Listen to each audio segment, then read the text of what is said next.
उमेदवार उभा करण्यापेक्षा पाडण्यातही खूप मोठा विजय असतो। स्वतःची मुलं आणि आरक्षण डोळ्यासमोर ठेवून मराठा समाजानं यंदा ताकदीनं काम करायचंय असं आवाहन मराठा आंदोलक मनोज जरांगे यांनी केलेलं आहे।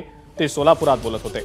तसंच त्यांनी पंतप्रधान मोदींच्या महाराष्ट्रातल्या सभांवर सुद्धा भाष्य केलेलं आहे। दुसऱ्या पक्षाच्या उमेदवाराचा प्रचार करण्याची वेळ मोदींवर पहिल्यांदाच आलेली आहे। महाराष्ट्रातल्या नेत्यांमुळेच त्यांच्यावर ही वेळ आल्याचं जरांगे यांनी म्हटलंय।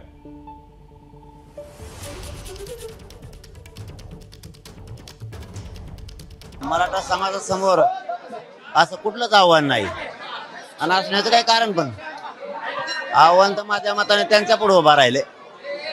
कारण आम्ही ना महायुतीला निवडून द्या म्हणलो ना महाविकास आघाडीला।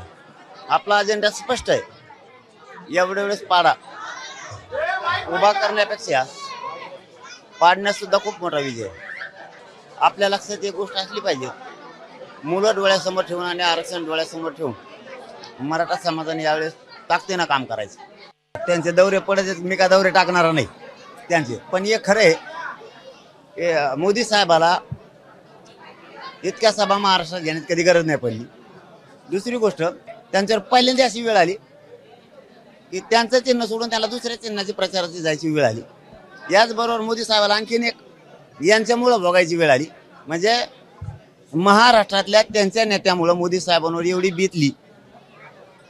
बाकीच्या राज्यात काही राज्यात 88 उमेदवार तरी एकाच टप्प्यात निवडणूक, महाराष्ट्रात 5 टप्प्यात टाकली आणि 5ही टप्प्यात त्यांना मोदी साहेबालाच आणायचे। एवढे हाल मोदी साहेबाचे फक्त स्थानिकच्या भाजपच्या लोकांमुळे झाले।